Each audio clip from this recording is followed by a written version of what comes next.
Hello everyone, welcome to another session of Current Affairs with me at Gyanam Samarth Academy. So today we are going to cover the current affairs of 24 of तो 24 दिसंबर के हम current affairs cover करने जा रहे हैं। आपको करना क्या है? करना कुछ भी नहीं है, हमेशा एक ही काम करना है, अपनी नोटबुक निकालनी है, पेन निकालना और बस लिखना शुरू करना है इम्पॉर्टेंट पॉइंट्स को। तो चलिए शुरू करते हैं। देखिए रिवीजन पॉइंट से शुरू करेंगे। तो पहला है कि world anti doping agency published its annual report for 2024. According to the data, 260 Indian athletes tested positive for prohibited uh, performance enhancing drugs last year. India tops global doping violations. तो मैंने आपको इसमें बताया था कि बाकी जो दुनिया के जिनके ठीक है जो डोपिंग टेस्ट में मतलब डोपिंग पॉजिटिव आ रहे हैं जितने भी देश उनके डिजिट 2 नंबर्स में है, मगर इंडिया एक अकेला है जिसने 3 डिजिट्स पे मतलब टॉप किया है। इससे पीछे सारे 2 डिजिट्स वाले हैं। तो आप खुद देख लीजिए। कहने का मतलब ये है कि परफॉर्मेंस एनहेंसिंग ड्रग्स लेके हम एक गेम खेल रहे हैं। स्पोर्ट्स है क्या है? स्पोर्ट्स असल में होता क्या है? स्पोर्ट्स यही होता है कि हमें जो है अपनी जो पर्सनैलिटी है उसको जिसे कहते हैं मतलब और हमें जो अपनी हेल्थ है हम बिना किसी उसके अपनी अपनी बॉडी की पावर को नेचुरली जो है वो इस लायक बना रहे हैं कि हम किसी चीज़ में जिसे कहते हैं हम compete कर पाएँ। अगर हम परफॉर्मेंस एनहेंसिंग ड्रग्स ही इसमें यूज़ कर लेंगे, डोपिंग टेस्ट जैसे हमारा जो पॉजिटिव आई जा रहा है, तो इससे क्या वो पड़ता है कि आने वाले टाइम में जब हम मतलब जैसे मान लो कोई गेम्स होंगी या कैसे होंगी, ये ड्रग्स ले लेके हम आगे मतलब परफॉर्म करेंगे। तो this is wrong. 14th edition of travel plus leisure India's award Singapore Changi airport को जो मिला है, मैंने पहले ही बताया बेस्ट इंटरनेशनल एयरपोर्ट का अवार्ड मिला है सिंगापुर के चांगी एयरपोर्ट को। और हमारे यहाँ पे अगर मैंने बताया था आपको कि जो एयरपोर्ट बेस्ट एयरपोर्ट का जो डोमेस्टिक फ्लाइट बेस्ट जाती हैं वो मिला है अवार्ड इंडिया को। Okay. The Indian Prime Minister recently laid a wreath at Adwa Victory Monument in Addis Ababa, paying tribute to the Ethiopia's historic victory in 1896 Battle of Adwa. मैंने आपको बताया था इटली और इथियोपिया में ये जो है युद्ध हुआ था जिसमें उन्होंने मतलब ट्रिब्यूट पे की। ये एक अफ्रीकन कंट्री है इथियोपिया। तो tribute the prime minister of India ने जो आदवा में जो मतलब जो भी उसके तब के जो शहीद लोग हैं और अदीस अबाबा में ये जो है श्रद्धांजलि दी गई। The Indian coast guard ship Sarthak and offshore patrol vessel recently made a port call at Chabahar. ये भी हमने पूरा डिस्कस किया था कि जो हमारा शिप का नाम बस आपको याद रखना है। क्या है शिप का नाम? सार्थक। इसने जो है ऑफशोर पेट्रोल वेसल रिसेंटली बनाया ताकि छाबहार पोर्ट कहाँ पे? ईरान पे। ओके वहाँ तक जा सके। फर्स्ट फॉरेस्ट यूनिवर्सिटी ये भी हमने फुल कवर किया था कि कहाँ पे बनने जा रही है, उत्तर प्रदेश के गोरखपुर में। वेरी इजी, एक तरह की रिवीजन पॉइंट्स होती हैं, ये फटाफट आपको करते जाना है। अमेजोन पे ने इंट्रोड्यूस किया है, मैंने बताया है कि अगर अंडर 5000 तक कोई पेमेंट है तो उसके लिए क्या चलेगा, उसके लिए फेस अथेंटिकेशन भी चल सकती है और बायोमेट्रिक जैसे जो फिंगरप्रिंट्स हैं वो भी चल सकते हैं। अभी तो आप जब भी यूपीआई करते हैं तो आपको एक पिन डालना पड़ता है, मगर अमेजोन पे ने ये शुरू किया है कि अंडर 5000 तक अगर कोई पेमेंट जा रही है तो उसके लिए फेस ऑथेंटिकेशन और बायोमेट्रिक चल सकता है। चलिए जो ओवर द टॉप्स प्लेटफॉर्म है वो CBFC के अंदर नहीं आते हैं। ये किससे, ये सेपरेटली किसके अंदर आते हैं? इंफॉर्मेशन टेक्नोलॉजी के अंदर, guidelines and digital media ethics code 2021 के अंदर। ओके तो यही क्लैरिफाई किया कि जो भी कहते हैं कि इसको सर्टिफिकेशन कैसे मिल गया, central board of film certification जैसे कहते हैं ना, सेंसर बोर्ड कट कर देता है, तो वो OTT प्लेटफॉर्म्स उसके अंदर नहीं आते हैं, इसीलिए कोई भी ऐसी जो सीन है या कुछ है वो कट नहीं हो पाते हैं। नेक्स्ट है टेस्ला हैज़ बताया था आपको, इन्होंने अपना ऑफिशियली जो है चार्जिंग स्टेशन खोल लिया है। कहाँ पे? गुरुग्राम में। Next, in 2005 General Assembly proclaimed 20th December as international human solidarity day. तो अब हम ऑथेंटिक करंट अफेयर्स पे आ गए हैं। क्या कहा गया है कि जनरल असेंबली जो कि यूएन का फर्स्ट हाउस है, बहुत बार इसको मैं आपको करवा चुकी हूँ कि यूएन के फर्स्ट हाउस को जनरल असेंबली बोला जाता है ना। तो जो कि फर्स्ट हाउस है, 20 दिसंबर को मनाया जाता है इंटरनेशनल सॉलिडेरिटी डे। देखिए सॉलिडेरिटी यही होती है कि कम्युनिटीज़ इकट्ठी हों, ओके, उनमें एक दूसरे के लिए टॉलरेशन पावर हो, उनमें ये ना हो कि ये धर्म मेरा है वो धर्म तुम्हारा है, हर धर्म के लिए रिस्पेक्ट हो। आ जाके बात फिर वही एंड में पहुंच जाती है कि सबको बराबर मानो। मगर अगर हम बराबर मान रहे हों तो ये जो हमारे देश में जो हो रहा है आज की डेट में, जो इतने आपने देखा ही है, कोई बताने की ज़रूरत ही नहीं है। ज़रूरी नहीं है कि एक ही बांग्लादेशी के साथ ये हिंदू के साथ ये हुआ है। अभी आप देखो निकल निकल के केस आ रहे हैं और गवर्नमेंट वहाँ की कंफर्म कर रही है, हाँ जी इसके साथ भी हुआ, उसके साथ भी हुआ है ना। और हम जो और विवाद जो हमारे देश में चल रहे हैं, इससे मतलब कहने का मतलब है कि ये जो विवाद है ना, ये अब दिन प्रतिदिन बढ़ते ही जा रहे हैं। तो वो उन चीज़ों का जो है ध्यान रखना। और ये सारे डेज इसीलिए, पर मैंने हमेशा कहा है कि ये डेज तो हम रख लेते हैं, मगर कितने बेनिफिशरीज हैं, कितने लोग हैं जो इन चीज़ों के बारे में अवेयर हैं।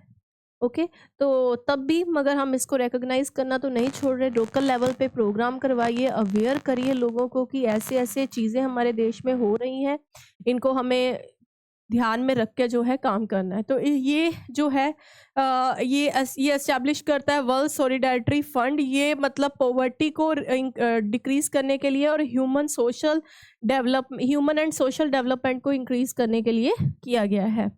थीम है solidarity for sustainable development uniting communities for a shared future. इसका इस साल का जो थीम रखा गया है 2025 का।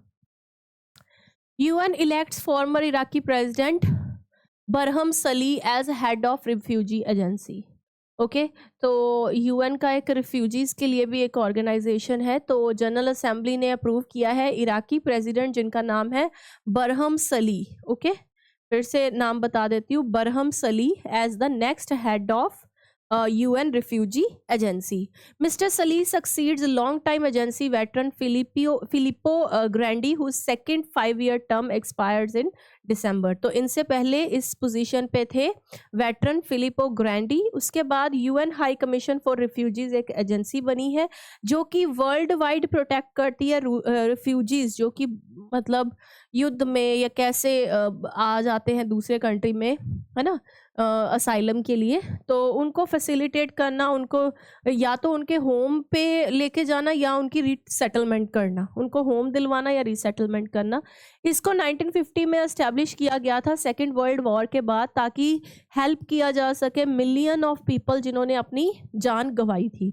It is global organisation dedicated to saving lives, protecting rights and building a better future for people forced to flee.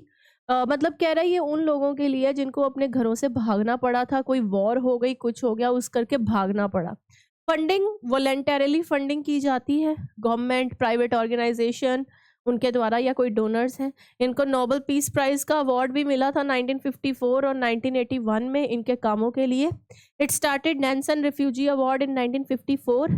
एक इन्होंने अवार्ड भी लॉन्च किया हुआ है, जिन्होंने रिफ्यूजीज की हेल्प की है उनको मिलता है। इसका हेडक्वार्टर जनेवा स्विट्जरलैंड में है। तो UN high commission for refugees, बहुत सारा इसके बारे में आपको पता लग चुका है, इम्पॉर्टेंट है। इसके बाद है Shashwat Sharma appointed as MD and CEO of Airtel India. तो telecom major Bharti Airtel appointed Shashwat Sharma as MD and CEO for 5 years। Effective कब से शुरू हो रहा है इनका tenure? January 1, 2026। Alongside Sharma Alleviation, the board has approved the appointment of Gopal Vittal as executive vice chairman। तो chairman बनाया गया है इनको और वाइस चेयरमैन बनाया गया है गोपाल विट्टल। उसके बाद है Manish Gaikwad, author of memoir notch boy. Okay, book है नॉच बॉय, हापर कॉलिंस इसके पब्लिशर हैं। मनीष गायकवाड़ ने ये बुक लिखी है about his mother and her life in the kothas of Bombay and Calcutta was back in 2018। तो काफ़ी इंटेंस बुक लग रही है, क्योंकि जो नॉच बॉय नाम से ही क्लियर है। तो ये उन्होंने अपनी मदर और उनकी जो लाइफ बीती कोठास जो बॉम्बे के और कैलकाटा के, उसके बारे में उन्होंने बताया है इस बुक में। उसके बाद है from snakes to tiger, Ishan Shahnawaz talk about his debut book and wildlife passion. तो उन्होंने अपनी बुक लिखी है the light of wilder things. Okay, तो देखिए कितनी पॉजिटिव बुक है। द लाइट मतलब उसमें वाइल्डर थिंग्स में भी उन्होंने लाइट ढूंढ ली है, तो अपने आप में ये बुक बहुत पॉजिटिविटी शो कर रही है। तो नेक्स्ट है कि national conference for the chairperson of public service commission, जो कि इनोग्रेट की गई हमारी प्रेसिडेंट द्रौपदी मुर्मू जी के द्वारा। देखिए इसमें क्या बताया गया है, इसमें ये बताया गया है कि मतलब काफ़ी आपको हिस्टोरिकल बैकग्राउंड जो है लेके मैं चलूँगी। इसमें देखिए the president of India Shrimati Draupadi Murmu inaugurated the national conference for chairperson of public service commission, जो कि ऑर्गेनाइज हुई कि तेलंगाना पब्लिक सर्विस कमीशन ने एट हैदराबाद तेलंगाना। सबसे पहले तो आपको ये जानना ज़रूरी है कि ये पब्लिक सर्विस कमीशन की जो चेयरपर्सन्स की मीटिंग है, ये तेलंगाना पब्लिक सर्विस कमीशंस के द्वारा लॉन्च की गई और तेलंगाना हैदराबाद में हैदराबाद तेलंगाना में। और पब्लिक सर्विस कमीशन जो है, अगर हम इसकी बात करें तो पहली बार मॉन्टैग चैम्सफोर्ड रिफॉर्म्स 1918 हुए थे, जिसमें प्रपोज हुआ था कि एक पॉलिटिकली इंडिपेंडेंट ऑफिस होगा, जिसके कारण हमारे देश में फर्स्ट पब्लिक सर्विस कमीशन बना था 1926 में। Very very important point historic, अगर ये किसी तरह से करंट अफेयर में है तो कहीं ना कहीं आपको जो जीएस में पॉलिटी का सेक्शन होता है उसमें भी आपको पूछ लिया जाएगा। तो पहली रिपोर्ट जो पब्लिक सर्विस कमीशन के लिए आई थी, मॉन्टैग चैम्सफोर्ड रिफॉर्म्स जो रिपोर्ट थी 1918 में, उसमें पहली बार हमारे देश में 1926 में ये पब्लिक सर्विस कमीशन बना था। फिर गवर्नमेंट ऑफ इंडिया एक्ट 1935 आया, उन्होंने extend this to provinces and constitution, मतलब इनको प्रोविंसेस में भी एक्सटेंड किया, स्टेट्स जिसको बोलते हैं पब्लिक सर्विस कमीशंस को। उसके बाद इंडिया ने क्या किया, सेंट्रल लेवल पे बनाया UPSC union public service commission, और स्टेट लेवल पे क्या बनाया, state public service commissions. Okay, तो जैसे PPSC Punjab public service commission. तो इस तरह से इनकी चेयरपर्सन की मीटिंग हुई, जो कि इनोग्रेट की गई प्रेसिडेंट द्रौपदी मुर्मू जी के द्वारा। Next, finance minister unveils new logo for regional rural banks. तो रीजनल रूरल बैंक्स जो हैं, जो कि सिंगल और यूनिफाइड ब्रांड आइडेंटिटी मतलब एक बताते हैं, उनके लिए न्यू लोगो लेकर आए हैं। Okay, finance ministry. तो ये इसलिए आरआरबीज बनाई गई हैं ताकि स्मॉल और मार्जिनल फार्मर्स जो हैं, या एग्रीकल्चर लेबरर्स हैं, या स्मॉल एंटरप्रेन्योर्स हैं, या सोशली इकोनॉमिक वीकर सेक्शंस हैं, उनको भी फाइनेंशियली इंक्लूड किया जाए, उनको भी फाइनेंशियल इंक्लूजन मिल सके, चाहे वो लोन है कुछ भी है वो सब उनको मिल सके। रीजनल रूरल बैंक्स एक्ट के अधीन 1976 को ये एस्टैब्लिश हुआ। इस कमेटी के अंदर Narasimha committee on rural credit 1975। First RRB अगर हम देखें तो रथामा ग्रामीण बैंक, जो कि 2 अक्टूबर 1975 को बनाया गया।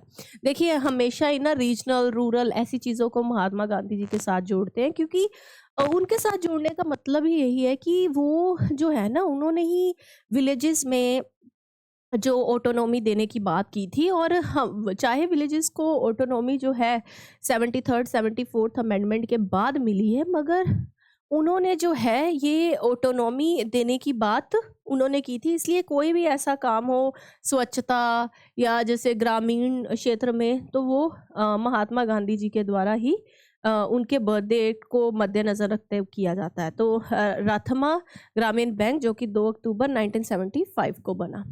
Mobilise deposit for rural and semi urban areas and extend loan mainly priority. देखिए वही मैंने आपको बताया कि मेन क्या होता है, मेन होता है ऐसे लोगों को कोई लोन नहीं देता। आप जानते ही हैं कि लोन इतनी मुश्किल से बैंक से अप्रूव कराना पड़ता है, फिर चाहे कोलेट्रल दिखाओ, ये करो वो करो, तो ये उनके लिए है। ओनरशिप अगर हम कहें तो सेंट्रल गवर्नमेंट 50%, स्टेट गवर्नमेंट 15% और स्पॉन्सर बैंक 35%। रेगुलेशन और सुपरविजन इसकी आरबीआई के द्वारा की जाती है, रेगुलेटेड होते हैं या आरबीआई के द्वारा, और सुपरविजन इसकी की जाती है नाबार्ड के द्वारा, national bank for rural and agriculture development. Okay, तो सोर्सेज ऑफ फंड्स अगर देखें, owned funds, deposit, borrowings from NABARD, sponsor banks and other institution like SIDBI and national housing bank. तो ये उनके सोर्सेज ऑफ फंड्स हैं। Jharkhand approves landmark law for new gig workers. Okay, तो झारखंड के governor जो हैं, वेरी वेरी इंपॉर्टेंट, आपको याद रखना है। अगर गवर्नर, झारखंड के सीएम कौन है ये भी आपको बताना है।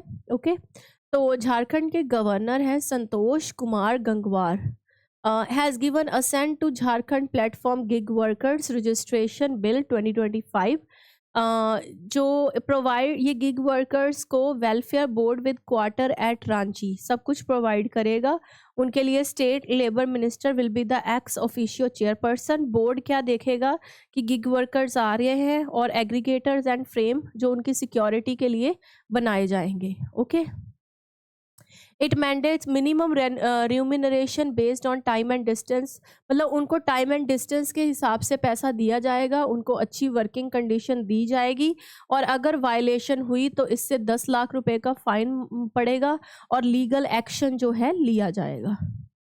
तो बात करें अगर गिग वर्कर्स की कि ये होते क्या है, ये वो होते हैं जो शॉर्ट टर्म काम लेते हैं, लॉन्ग टर्म काम नहीं करते।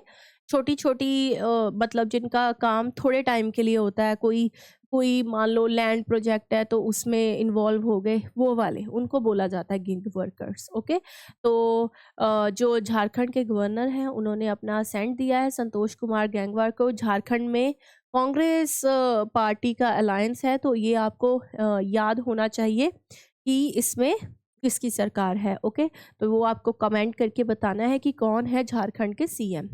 तो संतोष कुमार गंगवार। ओके, ये गवर्नर है। नेक्स्ट चलते हैं। Brazil hand over BRICS presidency to India. So BRICS की प्रेसिडेंसी जो 18th प्रेसिडेंसी है वो इंडिया के पास गई है for 2026। Very very important question. सीधा आपके बाद में तो यही क्वेश्चन बनेगा कि होस्ट कौन है भाई ब्रिक्स का, तो इंडिया। इंडिया सर्व करेगा as a rotating chair of BRICS in 2026। और ओरिजिन जो है, पहले ब्रिक था ब्राज़ील, रशिया, इंडिया, चाइना, उसके बाद जो है साउथ अफ्रीका भी इसमें ऐड हुआ था। ओके, तो पॉलिटिकल डायलॉग जो है ब्रिक का वो 2006 में शुरू हुआ under United nation general assembly sidelines, इसमें नहीं थे। लीडर समिट स्टार्ट हुई 2009 में, ये केंटनबर्ग रशिया, ये जगह रशिया में है। ब्रिक्स को जब बना तो असल में साउथ अफ्रीका, ब्रिक्स कब बना, ये 2011 में जब साउथ अफ्रीका ने ज्वाइन किया। इसका कोई परमानेंट हेडक्वार्टर तो है नहीं, और रोटेटिंग प्रेसिडेंसी दी जाती है। न्यू डेवलपमेंट बैंक जो है इसका हेडक्वार्टर जो शंघाई चाइना में है। अभी ब्रिक्स में ब्रिक्स प्लस बन चुका है, असल में ब्रिक्स प्लस। इसमें जो मेंबर बताए गए हैं वो कौन कौन से हैं? Brazil, Russia, India, China, south Africa तो है ही है। Egypt, Ethiopia, Iran, UAE, Saudi Arabia and Indonesia, ये भी अब इसके मेंबर्स हैं। India Oman comprehensive economic partnership agreement, तो अभी आपको पता ही है कि हमारे प्राइम मिनिस्टर ओमान के दौरे पे थे, वहाँ के अवार्ड भी जीत लिए हैं, है ना। तो पहले ही बताया, हम पहले भी बहुत सारे ट्रेड रूट्स हमारे थे, मगर अब उसको रिवाइव करने की ज़रूरत पड़ गई है। इंडिया और ओमान ने एक कॉम्प्रिहेंसिव इकोनॉमिक पार्टनरशिप जो है एग्रीमेंट साइन किया, जिसमें India second major trade pact in west Asia after UAE.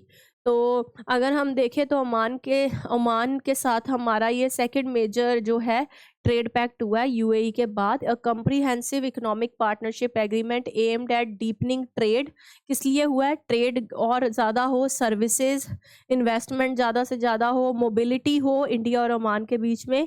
It is Oman's first bilateral trade agreement since the US FTA 2006।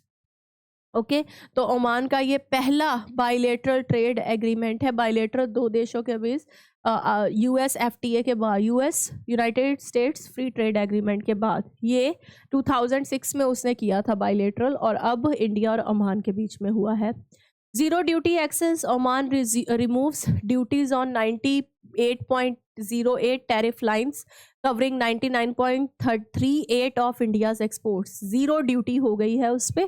Okay, labor intensive sectors, textiles, leathers, gems, jewelry, engineering goods, pharma, automobiles, gain full tariff elimination. कोई tariff नहीं होगी. Services liberalization हो चुकी है. FDI 100% allow for Indian firms, foreign direct investment. Okay, wait. तो next क्या है?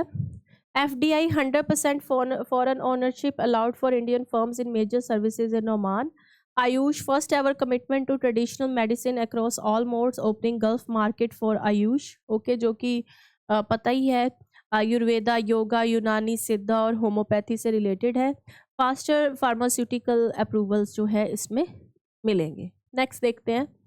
Capuchin monkeys from South Africa imports to Bannerghatta biological park. तो बनेरघट्टा बायोलॉजिकल पार्क जो है उन्होंने 8 capped capuchin monkeys from the Induma primate and parrot park in South Africa वहाँ से exchange किए हैं. पार्क जो है originally an integral part of Banerghatta National Park became an independent establishment in 2002. Location है इसकी बेंगलुरु कर्नाटका, जो कि अनेकल हिल रेंज पे ये सिचुएटेड है. यूनिक फीचर ये है कि ये पहला इंडिया का बायोलॉजिकल पार्क है जो to have a fenced forested elephant sanctuary. Protected area status अगर मैं देखूँ, the area was declared a national park in 1974. India's first butterfly enclosure was inaugurated here in 2006. तो ये हमारा इंडिया का आप देख लीजिए फर्स्ट बायोलॉजिकल पार्क है. तो ये जो कापुचिन मंकीज है ये साउथ अफ्रीका से इंपोर्ट किए जा रहे हैं बनेरघट्टा बायोलॉजिकल पार्क में. अगर हम इसकी लोकेशन की बात करें तो बेंगलुरु कर्नाटका में ये है, अनेकल रेंज हिल्स पे. Yerevan anomalous blue featured in CBD logo for COP17. तो Armenia has unveiled the official logo of COP17 of the Convention on Biological Diversity, जिसमें कि Yerevan anomalous blue a rare endemic butterfly. देखिए ये new आ गया है जो कि Armenia ने इसको अनवेल किया है इस लोगो को.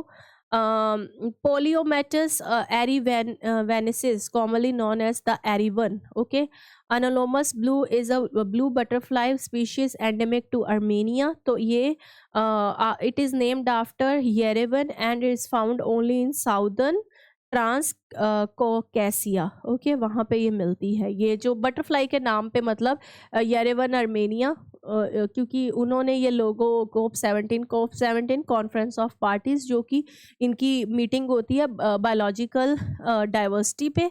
ओके, तो इन्होंने एक लोगो लॉन्च किया है. सिंपल पूछा है कि लोगो किस चीज़ पे है, तो ये एक बटरफ्लाई है जिसको अनोमलस ब्लू बटरफ्लाई भी बोला जाता है. ओके, तो ये इसलिए इसको ये करंट अफेयर में है. अगर हम इसके IUCN स्टेटस की बात करें तो ये कहीं रेड लिस्ट में नहीं है किसी भी ना. Listed as endangered in the red books of animals of Armenia in 2010. उसमें इसको एंडेंजर्ड स्टेटस मिला हुआ है रेड बुक में. और कन्वेंशन ऑन बायोडाइवर्सिटी जो है बायोलॉजिकल डाइवर्सिटी, ये UN ट्रीटी हुई थी जो कि 1992 में हुई थी. इसमें serves as the supreme decision में जो ग्लोबल बायोडाइवर्सिटी गवर्नेंस के लिए ये की जाती है.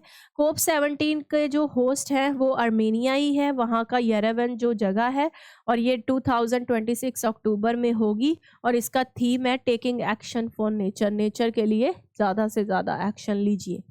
El Nino return in 2026. तो climate models and ocean observation shows कि एल नीनो जो है 2026 में आ रहा है. और warming in the equatorial Pacific weakens La Nina condition. तो लॉ नीना नहीं होगा, एल नीनो ही होगा.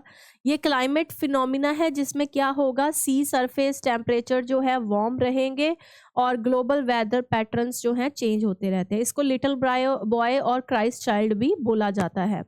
ड्रॉट से, और इससे होगा क्या, साउथ ईस्ट एशिया में, ऑस्ट्रेलिया में, इंडोनेशिया में सूखा जिसको कहते हैं वो पड़ने की कगार हो जाती है. हैवी रेनफॉल होगी मगर पेरू, इक्वेडोर और साउदर्न USA में. तो ये होती है एल नीनो. तो ये रिटर्न हो रहा है 2026 में. मतलब जिसे कहते हैं ना, पूरा वार्म फेस देखने को मिलेगा, पूरी गर्मी देखने को मिलेगी। ला नीना जो है ऑपोजिट है, इसमें जो है टेम्परेचर कूल रहता है और इसमें इसको लिटिल गर्ल बोला जाता है। ओके, और ये 2 से 7 इयर्स में होता ही होता है, often after El Nino. Global impacts होता है कि साउथ ईस्ट एशिया में फ्लड्स, वैसे साउथ ईस्ट एशिया में ला नीना से ड्रॉट्स आते हैं, ड्रॉट सूखा पड़ जाता है, पर उल्टा इधर होगा कि पेरू और इक्वाडोर में क्या आएंगे, जो है ड्रॉट्स आएंगे और उधर फ्लड्स आएंगे। दूसरा क्या है, एल नीनो, जिससे हमारे इधर तो सूखा सूखा ही रहेगा। ओके, गर्मी बढ़ेगी।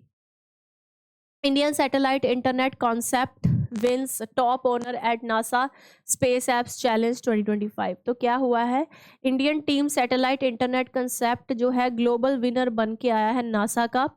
The Chennai-based team, Photonics Odyssey, proposed a sovereign phased array satellite internet infrastructure to expand broadband access. Okay, तो इंडिया ने ही विन किया है कौन सा, सैटेलाइट इंटरनेट कंसेप्ट। ओके, ये एक वो आया था, कंपटीशन आया था जो कि नासा का 2025 स्पेस ऐप चैलेंज था, जिसको इंडिया ने जीता है।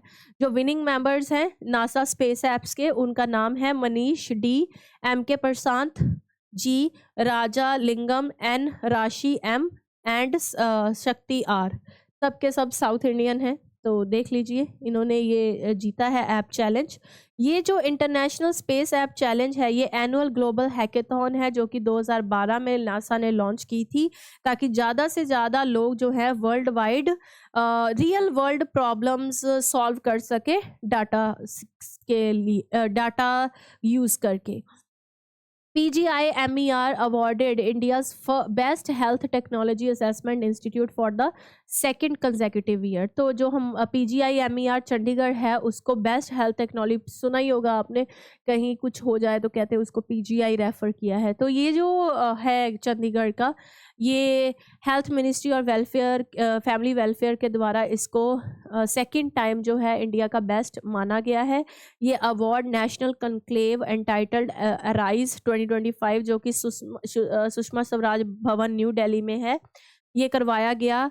Health technology assessment in India, the central HTA body under ministry of health and family welfare. तो उसमें इसको जो है दूसरी बार जो है अवार्ड ये PGI-MER को दिया गया है। अब PEPDCL wins national award for electrifying remote tribal areas. तो इनको जो है ओके अवार्ड मिला है। AP eastern power distribution company limited को भारत रत्न अटल बिहारी वाजपेयी नेशनल अवार्ड मिला है, क्योंकि इन्होंने ट्राइबल एरियाज में भी जो बिजली है वो पहुंचाई है।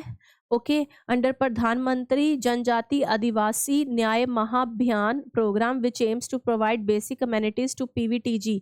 ओके, जो ट्राइबल ग्रुप्स हैं, पर्टिकुलरली वनरेबल जो ट्राइबल ग्रुप्स हैं, उनको जो है ट्रांसफार्मर्स, इलेक्ट्रिकल पोल्स और ऐसी मतलब बिजली उनको प्रोवाइड करना रिमोट एरियाज में, इसलिए APEPDCL को ये अवार्ड मिला है। कौन सा, Atal Bihari Vajpayee national award. Next है PM जन मन, ये क्या है स्कीम, प्रधानमंत्री जनजाति आदिवासी न्याय महाअभियान, ये 2023 में लॉन्च की थी। ये दोनों तरह से स्पॉन्सर्ड है, सेंट्रल और सेंट्रली स्पॉन्सर्ड स्कीम, दो मतलब सेंट्रल सेक्टर से भी है और सेंट्रली स्पॉन्सर्ड स्कीम भी है। ये जो है जो सोशियो इकोनॉमिक कंडीशन होती है, particularly vulnerable tribal groups, okay उनके लिए, मतलब ये उनको एनहेंस करने के लिए है। नोडल मिनिस्ट्री है मिनिस्ट्री ऑफ ट्राइबल अफेयर्स, और इससे कितनों को फ़ायदा होगा, 75 PVTG कम्युनिटीज़ को इससे फ़ायदा होगा। Jharkhand clinch the maidens Syed Mushtaq trophy 2025। तो झारखंड ने हिस्ट्री क्रिएट की है Maharashtra cricket association stadium in Pune by crushing Haryana by 69 runs. तो झारखंड ने महाराष्ट्र क्रिकेट एसोसिएशन स्टेडियम जो कि पुणे में है, वहाँ पे हरियाणा को 69 रन से हराकर सैयद मुश्ताक अली ट्रॉफी, जो कि क्रिकेट से रिलेटेड है, उसको जीता है। कैप्टन थे इसके ईशान किशन, आपने इनको इंडियन क्रिकेट टीम भी देखा होगा। सैयद मुश्ताक ट्रॉफी जो है डोमेस्टिक स्टेट T20 टूर्नामेंट है हमारी कंट्री का। कोई पूछ ही सकता है आपसे सैयद मुश्ताक ट्रॉफी किससे रिलेटेड है, तो आपको याद रखना है ये क्रिकेट से रिलेटेड है और T20 टूर्नामेंट जो कंट्री में करवाए जाते हैं ये डोमेस्टिक स्टेट T20 टूर्नामेंट है। ओके, नेक्स्ट अगर हम इनकी देखें तो 2022-23 के जो विनर्स थे वो मुंबई और रनर अप रहे हिमाचल प्रदेश, 2023-24 पंजाब और रनर अप रहे बड़ौदा, और 2024-25 मुंबई रनर अप रहे मध्य प्रदेश। ओके, 22 दिसंबर को नेशनल मैथमेटिक्स डे होता है, और आपको याद पता ही होगा कि हमारे the man who knew infinity लीजिए, जो हमारे श्रीनिवास, जिसको एस रामानुजन, बहुत सी मैथमेटिक्स एकेडमीज़ के आप नाम देखिए वो भी इन्हीं के नाम पे रखे जाते हैं। इनकी उस दिन बर्थ एनिवर्सरी होती है। इन्होंने नंबर सिस्टम जो आज आप पढ़ते हो उसमें बहुत सारे जो है चेंजेस किए। The observance was formally instituted government of India in 2011। सो 2011 में 2012 में मतलब 2011 से नेशनल मैथमेटिक्स डे और 2012 को ऑब्जर्व किया गया नेशनल मैथमेटिक्स ईयर से। रामानुजन जो है उन्होंने मैथमेटिकल एनालिसिस, नंबर थ्योरी, मैंने अभी बताया, इनफाइनाइट सीरीज और कॉन्टिन्यूड फ्रैक्शन में बहुत सारा काम किया है। अगर इनकी बात करें तो इनका जो बर्थ है 22 दिसंबर 1887 को इरोड तमिलनाडु में हुआ, और इनकी डेथ 1920 कुंभकोणम तमिलनाडु में हुई। 1911 में रामानुजन ने अपना पहला इंडियन मैथमेटिकल सोसाइटी का जो जर्नल है वो लिखा था। 1913 में इन्होंने British mathematician Godfrey H Hardy, जिन्होंने स्पेशल स्कॉलरशिप इनको दी university of Madras and grant from Trinity college Cambridge. In 1918 he was elected to royal society of London. तो रामानुजन एक youngest member of Britain royal society हैं and first Indian to be elected fellow of Trinity Cambridge university. Okay, तो देखिए इनके नाम पे बहुत सारे अपने आप में रिकॉर्ड हैं। उसके बाद Ramanujan compiled around 3900 result consisting of equation and identities, और one of his most treasured finding was the infinite series for pi। तो इन्होंने जो infinite series pi है उसके लिए भी काम किया। He gave several formula to calculate the digit of pi in many unconventional ways। तो बहुत सारे इन्होंने फॉर्मूला दे ताकि पाई को कैलकुलेट किया जा सके। 1729 को तो रामानुजन नंबर कहा जाता है। ये ऐसा स्मॉलेस्ट नंबर है which can be expressed as the sum of two different cubes in two different ways. Okay, तो 1729 को पूछ सकते हैं आपको रामानुजन नंबर किसको कहा गया है। 21 दिसंबर को वर्ल्ड बास्केटबॉल डे मनाया जाता है। Okay, at international YMCA training school in Springfield Massachusetts USA।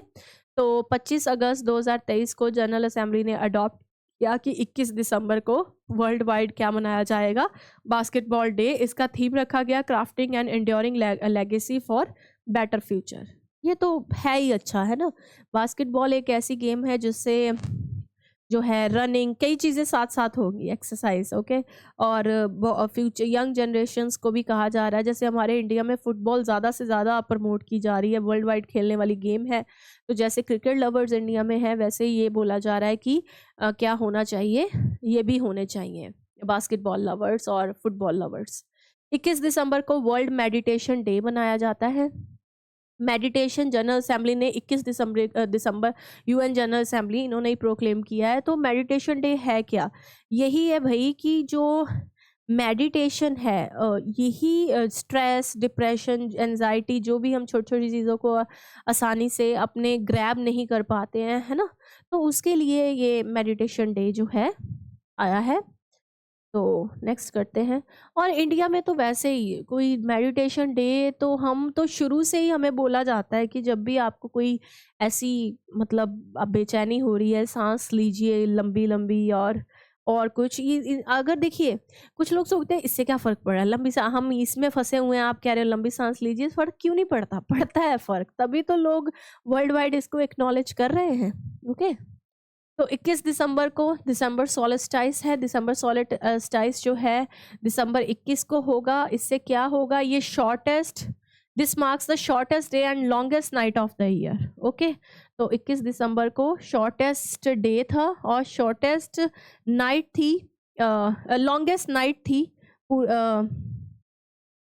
Okay पूरे दिन की। ओके, तो total day light will be 7 hours 24 minutes. Okay, तो ये इस पे अर्थ 23.4 डिग्रीज पे टिल्ट हो जाती है और इस पे क्या होता है, earth's pole is pointing towards और away from the sun during the day and the arc of the sun travels through will rise and fall during the year.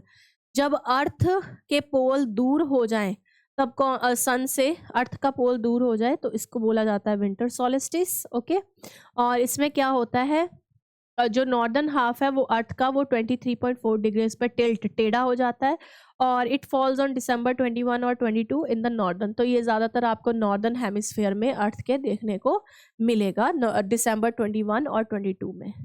Sun directly over जो ट्रॉपिक ऑफ कैप्रिकॉर्न है उसके बिल्कुल ऊपर आ जाता है sun. Arctic regions experience continuous darkness and Antarctic region experience continuous daylight. तो जो आर्कटिक रीजन है वहाँ पे डार्कनेस हो जाती है और अंटार्कटिक पे डे लाइट हो जाती है. उसके बाद है विंटर सॉलिस्टिस. जो वर्ड है, जो सॉलिस्टिस वर्ड है, ये लिया गया है लैटिन वर्ड सॉलिसिटियम से. Sol means sun, stitium means stop. Okay, तो इससे जो है symbolic death and rebirth of the sun भी पता लगता है. नॉर्दर्न हेमिस्फेयर पे मैंने आपको बताया है कि सनलाइट कम हो जाती है, शॉर्टेस्ट डे हो जाते हैं. नॉर्दर्न हेमिस्फेयर पे शॉर्टेस्ट डे और लॉन्गेस्ट जो है नाइट्स हो जाती हैं. ओके, नॉर्दर्न हेमिस्फेयर पे. नेक्स्ट है every day after the winter solstice will grow in the northern hemisphere until it's summer solstice. और ये जो है जब समर सॉलिस्टिस आता है तो जो कि जून 20 से 22 के बीच में आता है, तो लॉन्गेस्ट डे और शॉर्टेस्ट नाइट हो जाती है. ओके, डे लाइट ज़्यादा हो जाती है. Ladakh celebrateds new year festival Losar 20 December. तो लद्दाख जो है अपना लोसार फेस्टिवल जो कि लद्दाखी न्यू ईयर है उसको सेलिब्रेट कर रहा है. तिब्बतन बुद्धिस्ट के द्वारा इसको सेलिब्रेट किया जाता है. ओके, 20 दिसंबर को. और ये अच्छी क्रॉप्स हो. ओके, मतलब विंटर की सेलिब्रेशन है एक तरह से. It is celebrated for 15 days.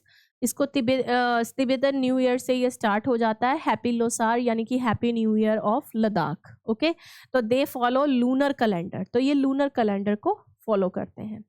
New Year is welcomed with dough models of ibex, sun and moon and flower painted lucky signs on the walls of the kitchen. The third day of New Year celebrated with sightings of first moon of the year with the prayer of bumper crops in the coming year. हर कोई जो करता है, जैसे हम लोग करते हैं कि नया साल ऐसा हो वैसा हो, है ना, अच्छी क्रॉप्स हो, अच्छी फसलें हो. तो लोसार जो है प्रोसेशंस किए जाते हैं. Matho is called held in the streets lanes और मार्केट्स, यानी कि जो वो झांकियाँ निकालते हैं उनको बोला जाता है मैथो. वो हर जगह पे निकाली जाती है. मैथो में होता क्या है, people flaming torches and chant slogans. तो वो टॉर्चेज लेके जाते हैं और स्लोगन्स बोलते हैं. आपने हैप्पी लोसार या कुछ इस तरह से बोलते होंगे, तो वो है. नेक्स्ट है 62nd रेजिंग डे द सशस्त्र सीमा बल.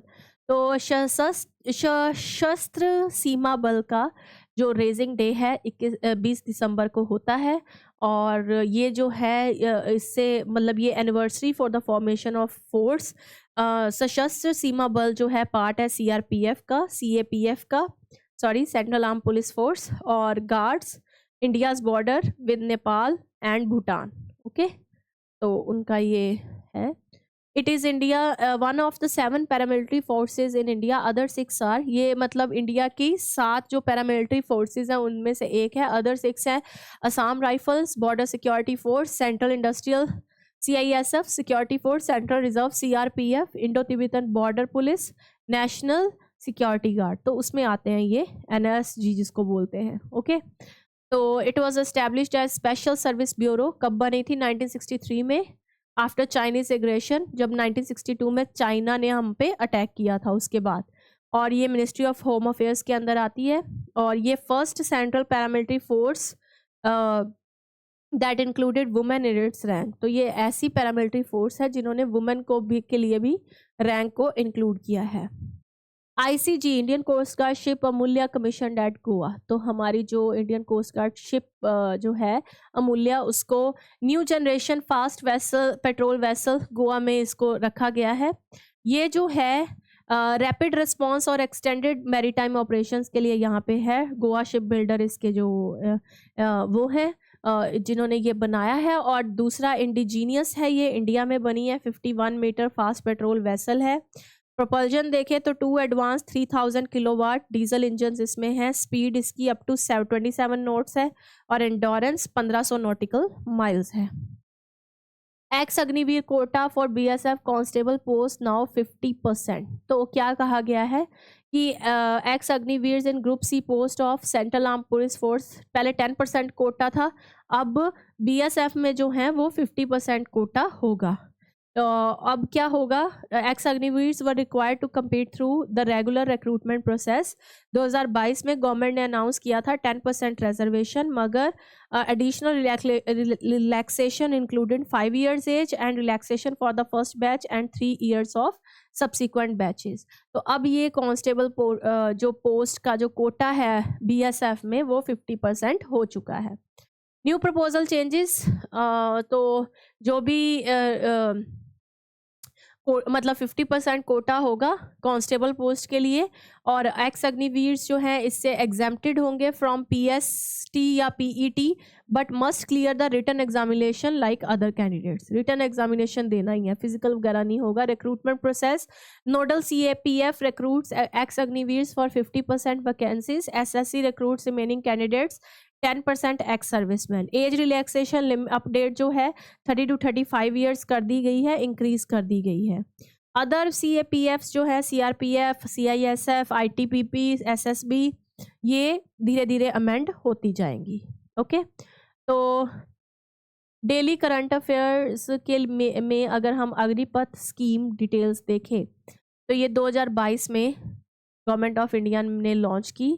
फोर्सेस इसमें आती है इंडियन आर्मी, नेवी, एयरफोर्स, और रिक्रूट नेम था अग्निवीर। ओके, एज लिमिट 17 से 21 साल।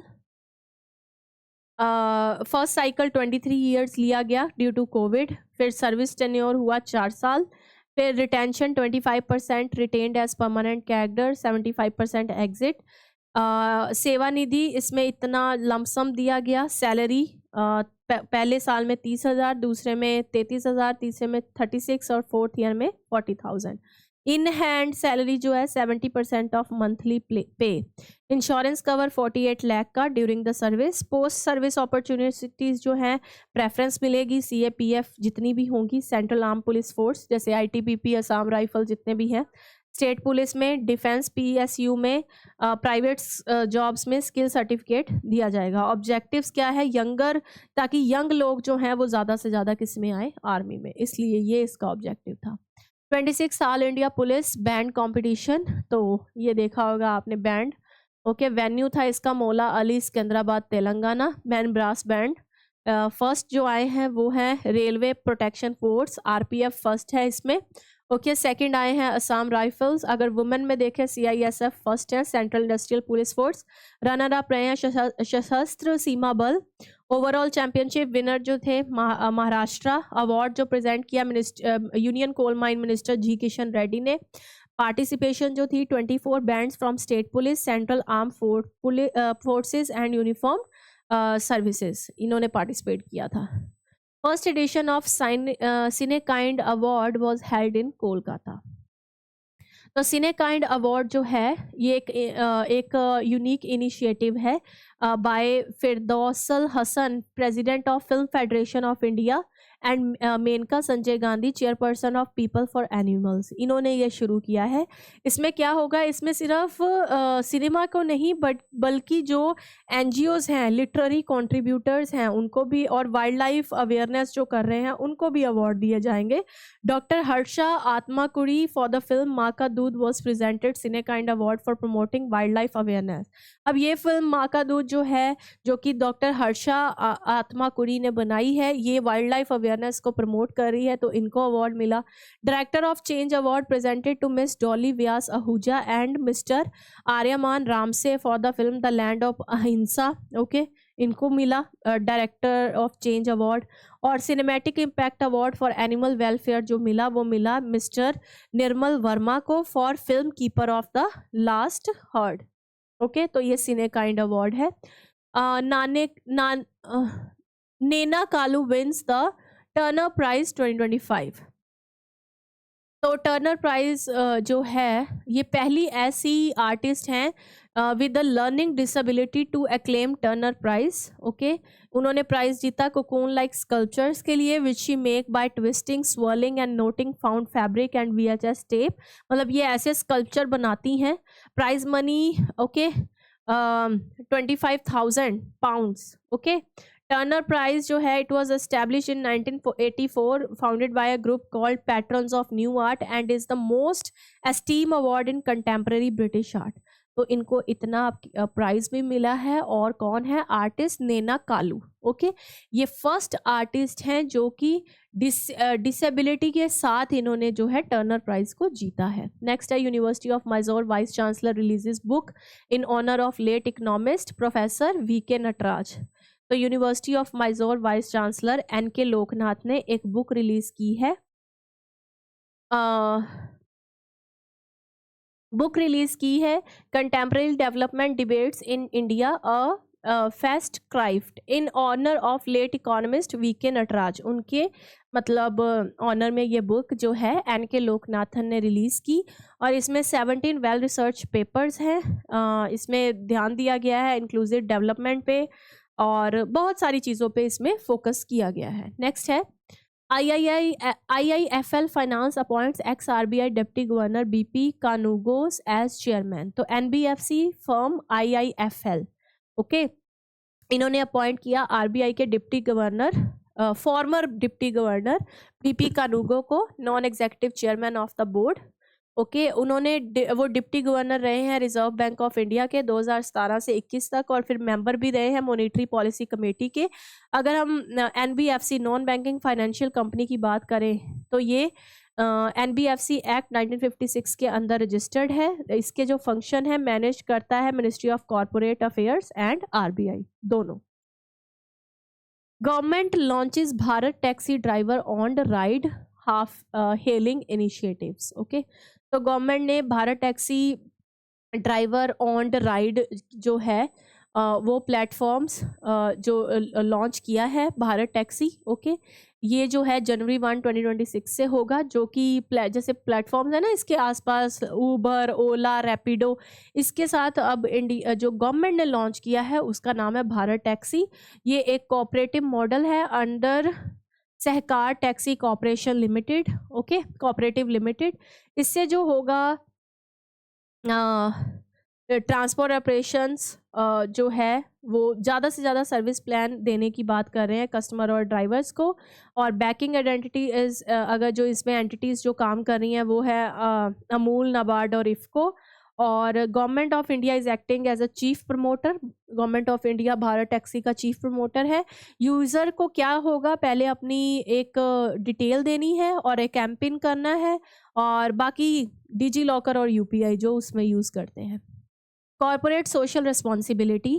Okay, supreme court of India ने कहा है कि एनवायरनमेंट और इकोलॉजी जिसमें कि corporate social responsibility spending on environmental protection is not a charity but constitutional obligation. अगर आप ये कर रहे हैं तो ये आप चैरिटी नहीं कर रहे हैं, ये क्या है, ये एक ऑब्लिगेशन है under article 59A clause G। Okay, ये होता क्या है, ये रिस्पॉन्सिबिलिटी है social welfare, sustainable development, ethic concerns, business operation, stake hold interaction. मतलब ये सब आपकी रिस्पॉन्सिबिलिटी है, ये कोई आप ये नहीं है कि एक चैरिटी कर रहे हैं। ये लॉन्च हुआ था इंडिया में कंपनी एक्ट 2013 में, making India first country to legislate CSR spending. Eligibility criteria section 135 companies act 2013 ने कहा कि उस कंपनी पे होगा जो कि जिनकी नेटवर्थ 500 करोड़ है, टर्नओवर 1000 करोड़ है या इससे ज़्यादा है, नेट प्रॉफिट उनको 5 करोड़ या उससे ज़्यादा होता है। तो कंपनीज को 2% एवरेज नेट प्रॉफिट जो है CSR एक्टिविटीज़ में देना पड़ता है। मैंडेटरी स्पेंडिंग्स जो है 2% होगी। शेड्यूल अगर हम 7 की बात करें तो ये खर्च करता है education, health, environment, rural development पे। डिस्क्लोजर नॉर्म्स जो हैं जो details of CSR policy spending and unspent amount must be disclosed in board's report. याद रखना है आपको, अगर इसमें क्वेश्चन आए तो आपको यही याद रखना है कि CSR जो है उसकी फुल फॉर्म आपसे पूछ सकते हैं, कॉर्पोरेट सोशल रिस्पॉन्सिबिलिटी है, और ये जो है कंपनीज एक्ट 2013 के अंडर आता है। भी भाई आपको कुछ चीज़ें हेल्थ एजुकेशन, अगर आपकी ये कंपनीज के टर्नओवर से मतलब 1000 करोड़ का अगर टर्नओवर होता है कंपनी का या उससे ज़्यादा होता है तो आपको ये स्पेंड करना पड़ेगा। ये आप चैरिटी नहीं कर रहे हैं, ये आप ऑब्लिगेशन कर रहे हैं। Okay next, prime minister inaugurated the state of art new terminal building at लोक प्रिय Gopinath Bordoloi international airport. Okay तो प्राइम मिनिस्टर ने न्यू टर्मिनल बिल्डिंग इनोग्रेट की लोकप्रिय गोपीनाथ बारदोलोई इंटरनेशनल एयरपोर्ट इन गुवाहाटी असम। इसमें जो है 80 foot statue of Assam first prime chief minister Gopinath Bardoli, उनकी जो है वहाँ पे टर्मिनल एयरपोर्ट पे जो नाम रखा गया है, जिनके नाम पे नाम रखा गया, उनका स्टैचू भी अब CM का इंस्टॉल किया गया। New terminal building is design to handle up to 1.3 crore passengers. तो 1.3 करोड़ पैसेंजर्स को हैंडल करने के लिए एनुअली ये नई टर्मिनल बिल्डिंग बनाई गई है। इसका इंस्पिरेशन जो है फ्रॉम द थीम, कौन से थीम से लिया गया है? Bamboo orchids. PM लेस, उसके बाद फिर से foundation stone of 10,601 crore fertiliser plant in Assam Dibrugarh.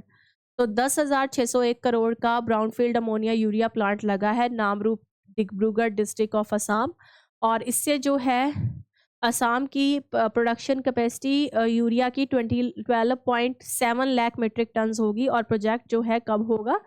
2030 में। प्राइम मिनिस्टर ने रिलीज की commemorative postal stamp of Ashwagandha at WHO summit. तो अश्वगंधा आपको पता ही है, नींद के लिए और भी कई बीमारियों से लड़ने के लिए कितना अच्छा है अश्वगंधा।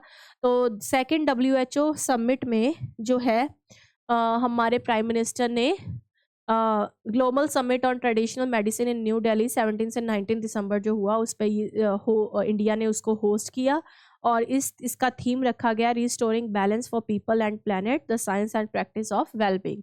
तो उस दिन WHO में इन्होंने पोस्टल स्टैंप इनोग्रेट की, कौन सी? अश्वगंधा की। ओके नेक्स्ट, की डेवलपमेंट अगर हम देखें तो launch of traditional medicine global library, WHO south east Asia regional office building inaugurated in new Delhi, launch of my Ayush integrated services portal ये लॉन्च हुआ, लॉन्च ऑफ आयुष मार्क।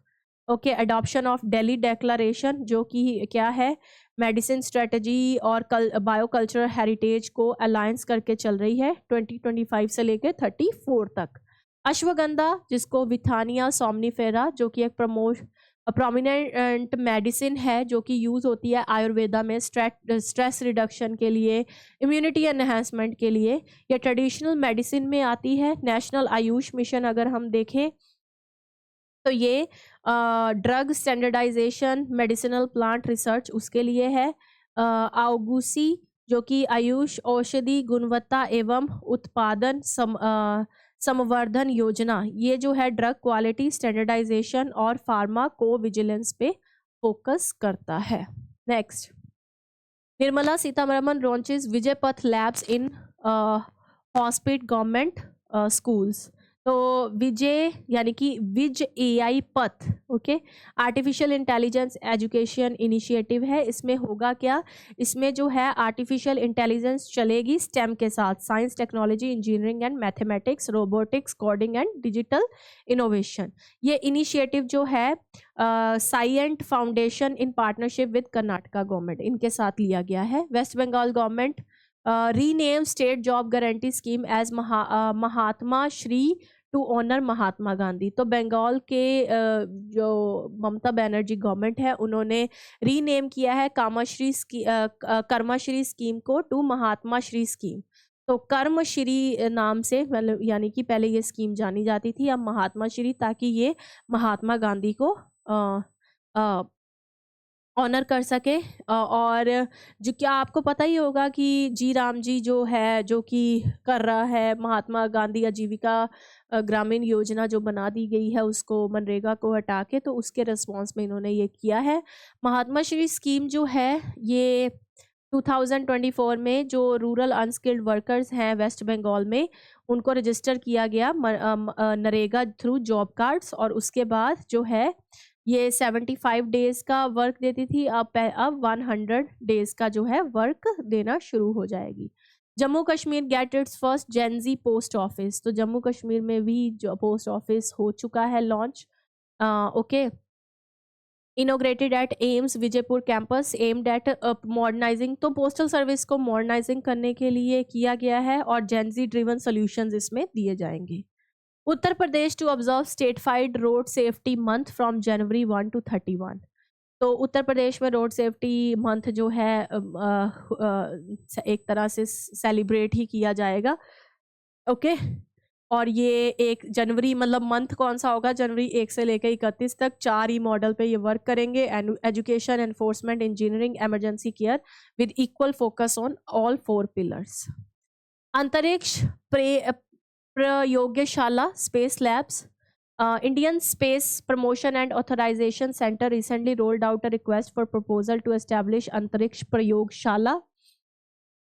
अब इसमें होगा क्या अंतरिक्ष प्रयोगशाला में, इसमें जो है ये फर्स्ट जो है हैंड्स ऑन ट्रेनिंग की जाएगी स्टूडेंट की, ताकि वो एकेडमिक इंस्टीट्यूट जो है स्पेस टेक जो है एकेडमिक इंस्टीट्यूट्स में ही पढ़ सके।